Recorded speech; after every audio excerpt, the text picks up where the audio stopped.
चलो दोस्तों, तो अब हम लोग स्टार्ट करते हैं एंसिबल का अगला टॉपिक। तो दोस्तों, इस वीडियो में हम लोग ये देखेंगे कि एंसिबल सर्वर को किसी कंटेनर में कैसे कॉन्फ़िगर किया जाता है, राइट।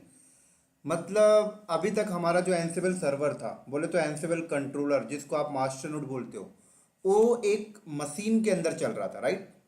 एक मशीन है, उसके ऊपर ओएस डला है और ओएस के ऊपर डायरेक्टली रन हो रहा है। आज हम लोग इस वीडियो में ये देखेंगे कि अपना एंसिबल सर्वर हम कंटेनर के अंदर चलाना चाहते हैं, ठीक है। तो ऐसा क्यों करते हैं, जरा उसके कारण समझते हैं, ठीक है। चलो स्टार्ट करते हैं फिर एज अ डायग्राम के फॉर्मेट में इसका रीजन समझते हैं। ऐसा करने का क्या बेनिफिट है, एंसिबल कंट्रोलर, एंसिबल सर्वर अगर आप कंटेनर पे चलाते हैं तो क्या बेनिफिट है, जरा उसको समझते हैं। तो देखिए, जैसे कि मैं आपको बता दूं, ये आपका एंसिबल मास्टर नोड है, ठीक है। मैं यहाँ पे लिख देता हूँ एंसिबल मास्टर नोड है, ठीक है ना। अब यहाँ पर एंसिबल मास्टर नोड है, ठीक है। अब आप क्या करते हो, यहाँ पर yum इंस्टॉल एंसिबल का पैकेज डालते हो, ठीक है। आपने एंसिबल का पैकेज इंस्टॉल कर दिया। एंसिबल का पैकेज इंस्टॉल करने के बाद अब क्या होता है, ये मशीन क्या हो गया, एंसिबल कंट्रोलर बन गया, बोले तो मास्टर नोड बन गया, ठीक है ना।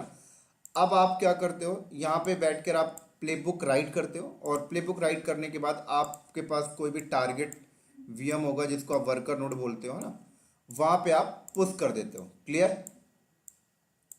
ठीक है, बहुत बढ़िया है। लेकिन मैं आपको एक चीज बता दूं, आप जब एंसिबल इंस्टॉल करते हो ना, तो एंसिबल का भी अपना एक वर्जन होता है स्पेसिफिक, है ना, कि 2.5 है या 2.7 है, एक स्पेसिफिक वर्जन है। अब मैं आपको बता दूं, कुछ ऐसे मॉड्यूल्स होते हैं एंसिबल में जो किसी स्पेसिफिक वर्जन पे काम कर रहे होते हैं, है ना। तो मान लो एक हमारे पास एक XYZ नाम का मॉड्यूल है, फॉर एग्जाम्पल एक XYZ नाम का मॉड्यूल है और एक ZYX नाम का मॉड्यूल है। अब सवाल ऐसा होता है कि XYZ नाम का जो मॉड्यूल है वो एंसिबल के, सॉरी, हमारे पास जो XYZ नाम का मॉड्यूल है वो एंसिबल के 2.2 वर्जन को सपोर्ट करता है और जो ZYX है वो एंसिबल के 2.5 वर्जन को सपोर्ट करता है। क्लियर, तो बड़े ध्यान से समझिएगा, बहुत इंपॉर्टेंट चीज मैं आपको बता रहा हूं कि आपका ये XYZ नाम का जो मॉड्यूल है वो एनसिबल के 2.2 वर्जन को सपोर्ट करता है और ZYX नाम का जो मॉड्यूल है वो एनसिबल के 2.5 वर्जन को सपोर्ट करता है। अब सवाल आता है कि इस मास्टर नोड में आप एनसिबल का कौन सा वर्जन रखेंगे।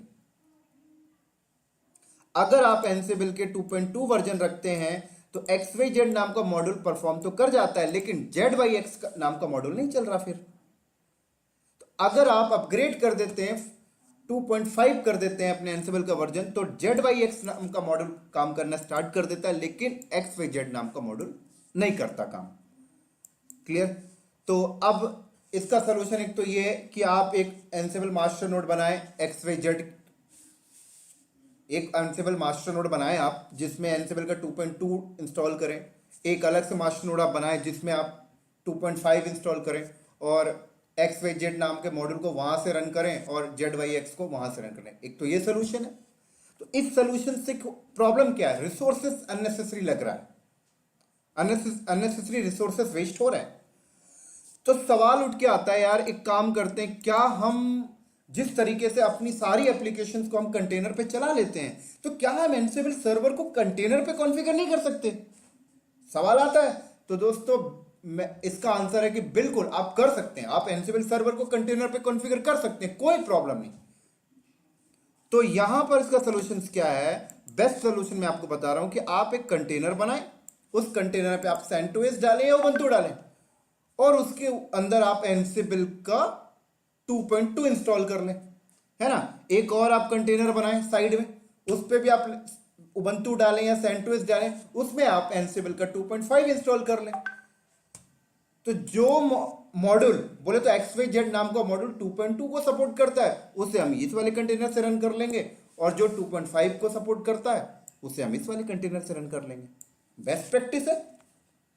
इससे क्या होगा, एक बेस्ट मैनेजमेंट भी हो गया, अननेसेसरी आपको एक्स्ट्रा नोट लेने की जरूरत नहीं पड़ी। और एक चीज बता देता हूं, अगली बेनिफिट आपको बता दूं कि अगर मान लीजिए आपका एनसिबल सर्वर डायरेक्टली ओएस पे चल रहा है, ठीक है, कल को ओएस को कुछ डैमेज हो गया तो उसको रिकवर करने में हार्डली कितना टाइम लगेगा, 1 घंटा आप ले लेंगे। या फिर आप उसके क्लस्टर बना के रखिए, क्लस्टर बना के रखेंगे तो अननेसेसरी पेमेंट आपकी ज्यादा लगेगी। लेकिन मैं आपको बता देता हूं, अगर आपका एनसिबल सर्वर कंटेनर के अंदर चल रहा है ना, तो आप सबको पता है कि अगर वो कंटेनर डॉकर सॉम मोड में रन हो रहा है या कुबरनेटिस मोड के अंदर रन हो रहा है, तो आप सबको पता है कि कोई कंटेनर को अगर कुछ भी होता है तो with in this second recreate हो जाता है। तो रिडंडेंसी कितनी अच्छी मिल रही है, यहां पर देख सकते हैं आप, लो डाउन टाइम बहुत से लो। तो इसी तरीके से दोस्तों आज के वीडियो में हमारा एजेंडा ये है कि हम लोग एनसिबल सर्वर कॉन्फ़िगर करेंगे, लेकिन ओएस के ऊपर नहीं, एक कंटेनर बनाकर उसके अंदर हम लोग एनसिबल सर्वर कॉन्फ़िगर करेंगे। तो चलिए फिर हम लोग इसका प्रैक्टिकल स्टार्ट करते हैं। तो ये देखिए मेरे पास एक सेंटोस ओएस है ऑलरेडी, और इस पे डॉकर भी इंस्टॉल है। ठीक है, डॉकर इंस्टॉल आपको करना जरूरी है, और डॉकर का डेमन भी आप स्टार्ट इनेबल कर लीजिएगा। उसके बाद मैं इस पे एक कंटेनर बनाता हूं और उसके अंदर चल के मैं एनसिबल सर्वर कॉन्फ़िगर करूंगा। तो चलिए कंटेनर कैसे बनाते हैं आप सबको पता है, Docker container run -it -hyphen name, मैंने यहाँ पे दे दिया एनसिबल -सर्वर, और इमेज यूज कर लिया मैंने उबंटू का 14.04, परफेक्ट, डन। अब मुझे यहां पर क्या करना है, एनसिबल का पैकेज डालना है, पाइथन का पैकेज डालना है, और ओपन एसएसएच सर्वर और ओपन एसएसएच क्लाइंट का पैकेज यहां पर मुझे इंस्टॉल करना है। तो सबसे पहले तो मैं एपीटी गेट अपडेट कर लेता हूं यहां पर।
डन। उसके बाद मैं यहाँ पे इंस्टॉल कर लेता हूँ सबसे पहले पाइथन का पैकेज, यम इंस्टॉल पाइथन।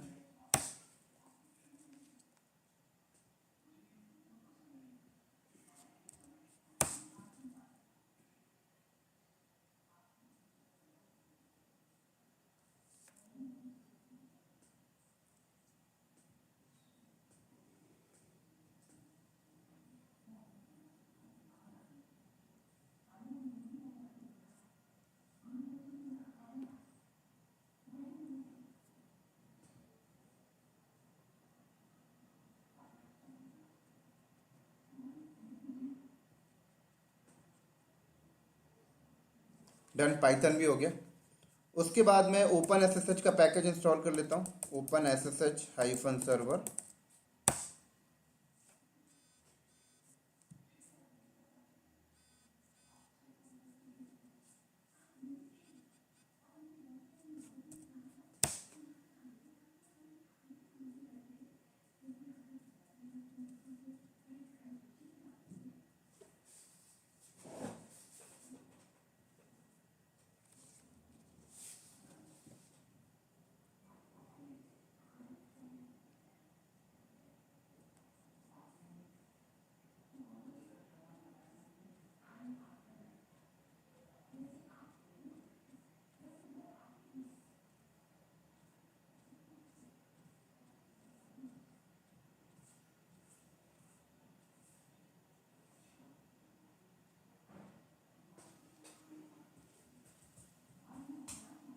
डन।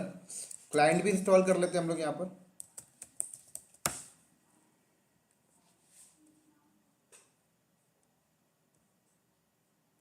और एक VIM का पैकेज भी हम लोग इंस्टॉल कर लेते हैं, क्योंकि एनसिबल की कॉन्फ़िगरेशन फाइल ओपन करेंगे तो जरूरत पड़ेगी।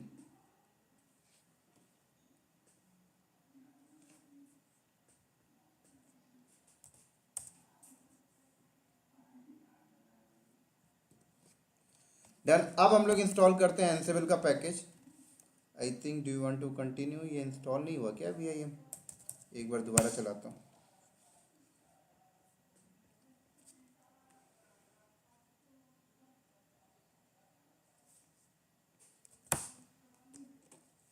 बिल्कुल इंस्टॉल नहीं हुआ था वो।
डन।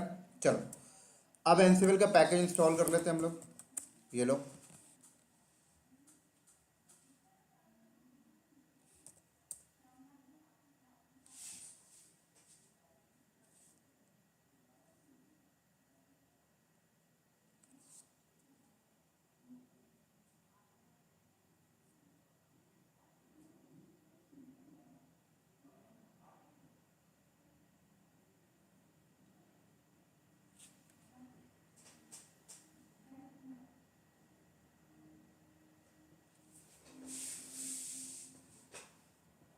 डन। चलो, तो अब मैं आपको दिखाता हूँ एनसिबल। देखो, एनसिबल के अंदर ansible.cfg में जाओ, देख सकते हैं परफेक्ट, कोई प्रॉब्लम नहीं। ऐसे ही ETC के अंदर एनसिबल होस्ट में चले जाओ, कोई प्रॉब्लम नहीं, ठीक है। अब एक काम और कर लेते हैं हम लोग यहाँ पर ना, एक की जन क्रिएट कर लेते हैं, ठीक है। क्योंकि जब हम यहाँ पे कोई प्लेबुक बनाकर किसी नोड में एग्जीक्यूट करेंगे तो पासवर्ड लेस ऑथेंटिकेशन कराना है, तो की हम शेयर करेंगे ना, तो की यहाँ पे बना लेते हैं हम लोग जल्दी से। ब्लैंकेटर बन गया की। चलो, अब एक इसे यूज करके देखते हैं। तो यूज करने के लिए मैंने डुप्लीकेट सेशन ओपन किया,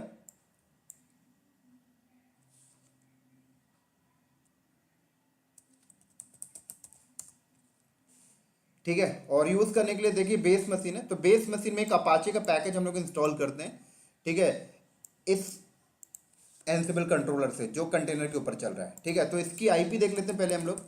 इफ कॉन्फिग आईपी क्या है, ये आईपी है।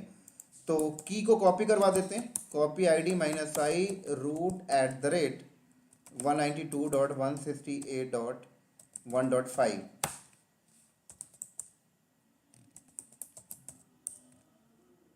डन, कॉपी हो गया। चलो, अब एक प्लेबुक यहाँ पे राइट करते हैं। तो मैंने प्लेबुक राइट किया p1.yaml,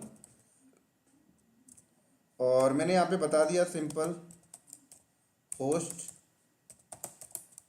मैं ऑल कर दिया अभी। और देन उसके बाद मैंने टास्क बता दिया यहाँ पर, और यम मॉड्यूल, ठीक है ना, क्योंकि मेरा होस्ट मत जहाँ पर ये प्लेबुक चलेगी वो सेंटोस इंस्टॉल है वहाँ पे। और पैकेज का नेम मैंने यहाँ पे बता दिया HTTPD, और स्टेट मैंने बता दिया यहाँ पे प्रेजेंट, ठीक है। ऐसे अगला मॉड्यूल और कॉल कर लेते हैं हम लोग। ये लो, कॉपी मॉड्यूल, या सीधे हम लोग सर्विस मॉड्यूल को कॉल करते हैं, ठीक है ना। और नेम मैंने बोल दिया HTTPD, और स्टेट क्या चाहिए, स्टार्टेड, परफेक्ट, स्टार्टेड, ठीक है। उसके बाद मुझे एक काम और करना पड़ेगा कि एनसिबल सर्वर कंटेनर पे चल रहा है। होस्ट की फाइल पे जाके, इन्वेंट्री फाइल के अंदर जाके मुझे बताना पड़ेगा भाई ये ग्रुप का नाम और 192.168.1.5। परफेक्ट, चलो सेव करके बाहर आते हैं और अब मैं रन करता हूँ तो ये क्या करेगा, यहाँ पर ये बोले तो बेस मशीन है, यहाँ पर अपाचे कॉन्फ़िगर कर देगा। अभी मैं अगर यहाँ पे वैर डब डब HTML पे आऊँ तो अपाचे यहाँ पे इंस्टॉल है, तो मैं रिमूव कर देता हूँ अपाचे, यम ऑटो रिमूव HTTPD, ठीक है ना।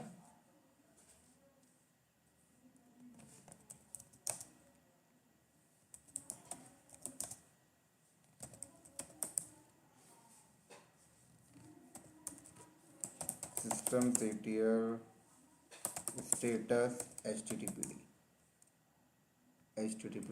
आई थिंक वो फाइल मैनुअली बन चुकी है इसलिए वो दिखा रहा है। तो वैर डब डब में मैनुअली डिलीट कर दिया, ठीक है। चलो, तो जब इंस्टॉल होगा तो अपने आप आ भी जाएगा, तो हमें पता लग जाएगा आइडिया, ठीक है। चलो, तो अब ये प्ले बुक को रन करते हैं हम लोग यहाँ से। तो कैसे रन करना है, ansible-playbook p1.yaml, तो ये यहाँ पर अपाचे बनाकर आ जाएगा। तो ये मेरा एनसिबल सर्वर देखिए कंटेनर पे चल रहा है। ये इंपॉर्टेंट चीज़ है जो आपको समझना है यहाँ पर।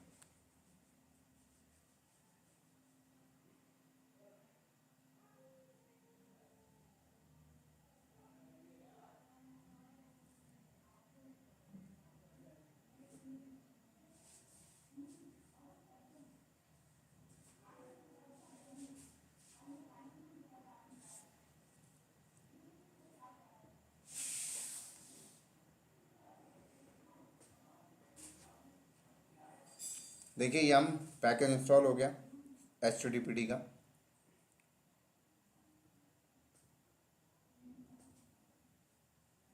डन। तो अब देखिए cd वैर डब डब, देखिए आ गया, डन। इसी तरीके से systemctl, अगर मैं यहाँ पे दिखाऊँ systemctl स्टेटस HTTPD, देखिए डन। चलो, अभी हमने एनसिबल सर्वर हमारा कंटेनर पे चल रहा है और अभी हमने यहाँ से एक प्लेबुक बनाया और जहाँ पर हमने रन किया है वो एक होस्ट मशीन था, राइट, बेस मशीन था। अब मैं एनसिबल क्लाइंट बनाना चाहता हूँ और एनसिबल, हालांकि ये मेरा एनसिबल क्लाइंट ही है, लेकिन अभी एनसिबल क्लाइंट जो है वो बेस मशीन पे है, ठीक है। मैं एनसिबल क्लाइंट भी कंटेनर पे रखना चाहता हूँ, मतलब एनसिबल सर्वर भी कंटेनर पे चल रहा है और एनसिबल क्लाइंट भी कंटेनर पे। लो, ये है ये यहाँ पर ये कंडीशन बन रही है। कोई भी चीज़ हम लोग डायरेक्टली ओएस पे नहीं चला रहे, कंटेनर पे चला रहे। लो, तो इसके लिए कुछ नहीं करना, एनसिबल सर्वर तो कंटेनर पे है ही, एक और कंटेनर बना लीजिए बस। ये भी देख लीजिए, अगर कंटेनर पे एनसिबल कंटेनर पे आपने कोई ओएस डाला, उसको एज एनसिबल क्लाइंट बनाना चाहते हैं तो कैसे, क्या क्या बेसिक रिक्वायरमेंट है वो भी आपको अंडरस्टैंडिंग हो जाएगी। तो मैं क्रिएट करता हूँ एक container, Docker container run -it -name, और मैंने बोल दिया भाई एनसिबल -क्लाइंट, इमेज ubuntu 14.04।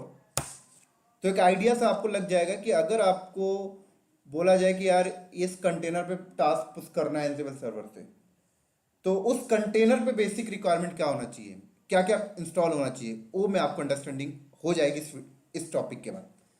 तो सबसे पहले तो आपको पाइथन का पैकेज होना चाहिए भाई, एनसिबल क्लाइंट है तो भी पाइथन का पैकेज चाहिए। ओपन एसएसएच सर्वर और क्लाइंट का पैकेज भी होना चाहिए, क्योंकि एसएसएच रहेगा तभी तो कनेक्शन बनेगा ना। तो सबसे पहले तो मैं यहाँ पे क्या करता हूँ, अपडेट करता हूँ रेपोजिटरी को, ये लें।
डन।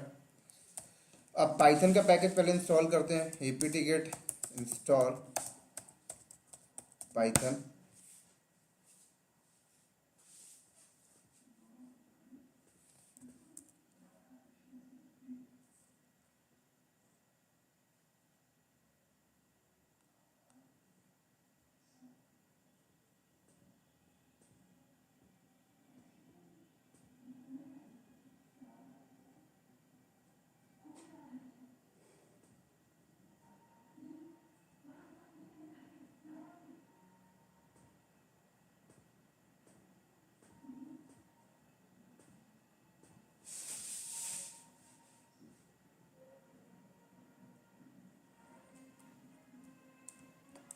और अब इंस्टॉल कर लेते हैं हम लोग ओपन SSH-सर्वर।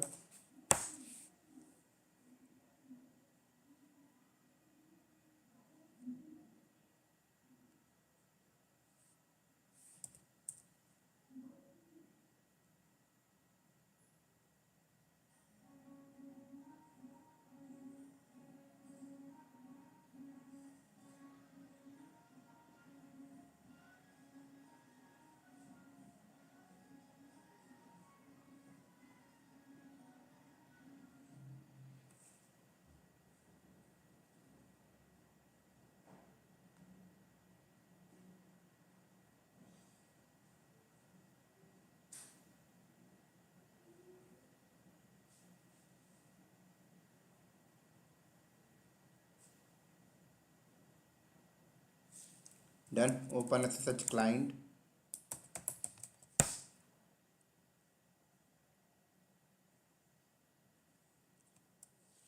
ठीक है। और एक काम और कर लेते हैं, पास wd रूट का पासवर्ड सेट कर लेते हैं हम लोग थोड़ा सा। ठीक है। और SSH की कॉन्फ़िगरेशन फाइल पे जाते हैं और तो VIM का पैकेज भी डालना पड़ेगा, apt get इंस्टॉल।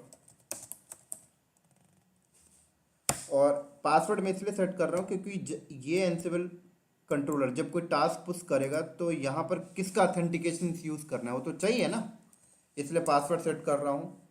और पासवर्ड लेस करने के लिए यहाँ से की सेंड करूँगा तो पासवर्ड मांगेगा भाई किसके आईडी से शेयर कर रहे हो, है ना, उसके बाद पासवर्ड लेस हो जाएगा। लेकिन फर्स्ट टाइम जब यहाँ से की यहाँ पे सेंड की जाएगी तब तो मुझे पासवर्ड टाइप करना ही पड़ेगा ना, इसलिए मैंने एक रूट का पासवर्ड सेट कर लिया। और SSH की कॉन्फ़िगरेशन फाइल में जाके परमिट रूट लॉगिन अलाउ भी करना पड़ेगा मुझे, है ना, और पासवर्ड ऑथेंटिकेशन यस भी करना पड़ेगा। तभी मैं यहाँ से जब कोई SSH कीजन जो यहाँ पर मैंने कंट्रोलर पे बनाया था वो जब मैं यहाँ पे कॉपी करूँगा तो मुझसे मांगेगा।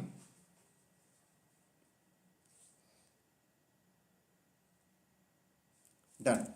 तो पासवर्ड सेट हो ही गया था। मैं यहाँ पे आता हूँ SSH के अंदर SSHD कॉन्फ़िग, और यहाँ पर दो चीज़ आपको करना बस, एक तो परमिट रूट लॉगिन।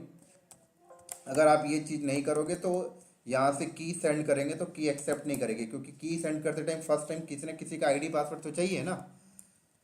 ये सारी चीज़ें उन बंदों को समझ लग रही होगी जो बंदे लिनक्स ऑलरेडी पढ़ चुके हैं SSH के टॉपिक। तो दूसरा पॉइंट मुझे ये करना है, पासवर्ड ऑथेंटिकेशन यस, ठीक है। और एक काम और करना पड़ेगा मुझे यहाँ पर, सर्विस SSH स्टार्ट, ये लो, परफेक्ट। इसकी आईपी देखता हूँ, इस कंटेनर की आईपी क्या है, तो इसकी आईपी 3 है। तो अब मैं यहाँ पर क्या किया, SSH-copy ID -i root@ container की आईपी जहाँ पर की मुझे कॉपी करवानी है, ये लीजिए, परफेक्ट, ठीक है, हो गया कॉपी। चलो अब मैं एक प्लेबुक यहाँ पे क्रिएट करता हूँ और इस वाले कंटेनर पे अपाचे बनाऊंगा। ठीक है, तो चलते हैं। यहाँ पर मैंने बोला एंसिबल प्लेबुक का नाम देता हूँ client.yaml, परफेक्ट। चलो, तो होस्ट मैंने ऑल कर दिया और टास्क मैंने यहाँ पर दे दिया apt मॉडल, क्योंकि ये भी उबंटू बेस कंटेनर है ना। ठीक है, तो नेम यहाँ पे मैंने दे दिया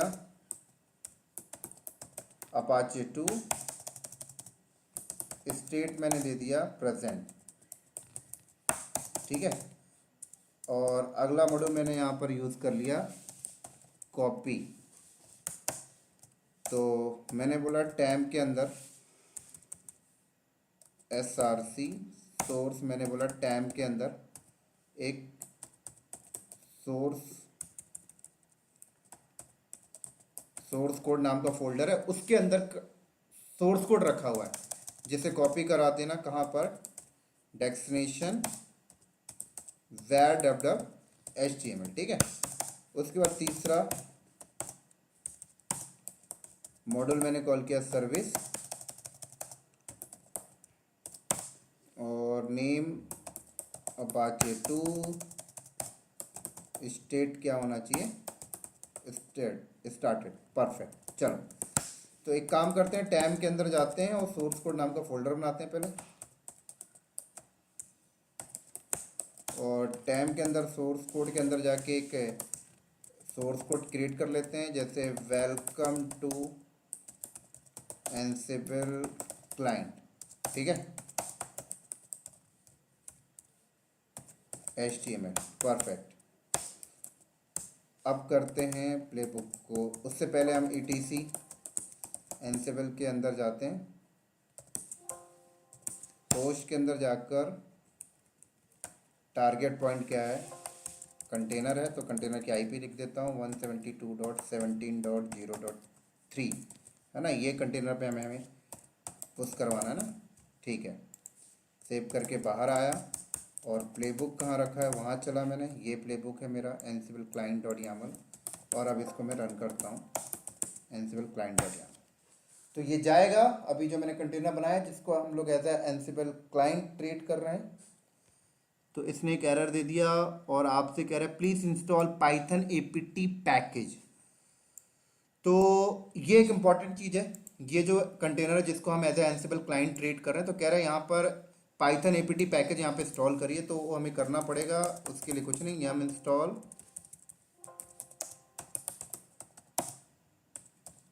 पाइथन हमने इंस्टॉल किया था, लेकिन सिर्फ पाइथन ही इंस्टॉल हुआ होगा, तो पाइथन APT इंस्टॉल करना है। वो एम नहीं चलेगा यहाँ पर, उबंटू बेस है तो APT गेट चलेगा, पाइथन -APT। ये एक इम्पॉर्टेंट चीज़ थी दोस्तों।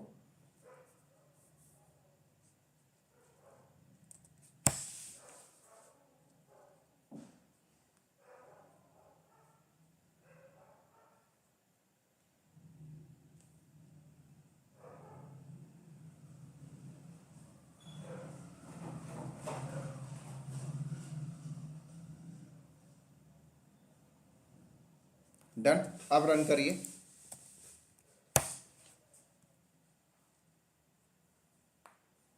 देख सकते हैं अब परफेक्टली चल रहा है।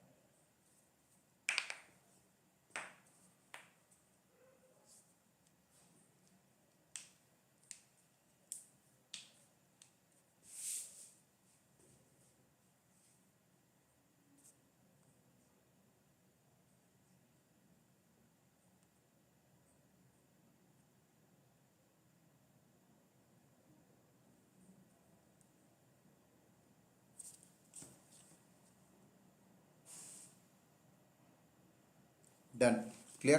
तो देखिए यहाँ पर इंस्टॉल हो गया होगा, तो cd var www html के अंदर आ जाएं और कैट करें, देखिए राइट। और यहाँ से अगर इस कंटेनर से बैठ के अगर मैं कर्ल करता हूँ 172.17.0.3, तो कर्ल का पैकेज डालना पड़ेगा, apt get इंस्टॉल कर्ल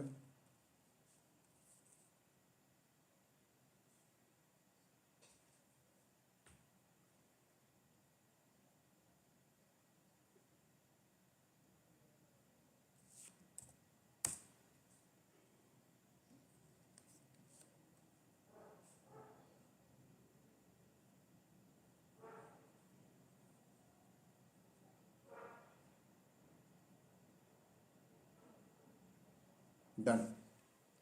तो आप कर्ल करिए, तो देख सकते हैं बराबर रिस्पॉन्स हो गया। तो ये था दोस्तों हमारा आज का वीडियो, कंटेनर के ऊपर कैसे एनसिबल सर्वर कॉन्फ़िगर करते हैं, और कंटेनर के ऊपर ही हमने एनसिबल क्लाइंट भी देख लिया। तो इस तरीके से इंडस्ट्री में काम होता है भाई, कि अपने रिसोर्सेज को बेटर यूटिलाइज करना है, तो यार एनसिबल कंट्रोलर भी आपका कंटेनर पे चल रहा है, टारगेट जो आपके एप्लीकेशंस हैं वो भी कंटेनर पे चल रहे हैं, और एनसिबल कंट्रोलर से अगर टारगेट आपका कंटेनर है वहाँ पे कोई टास्क पुश करना है तो वो भी आपको पता लग गया कि टारगेट वाले कंटेनर में बेसिक क्या क्या रिक्वायरमेंट है। तो ठीक है दोस्तों, इस वीडियो को करते हैं हम लोग यहीं पर स्टॉप, और इसी तरीके से हम लोग अगले वीडियो में मिलेंगे अगले टॉपिक के साथ। तब तक के लिए बाय बाय।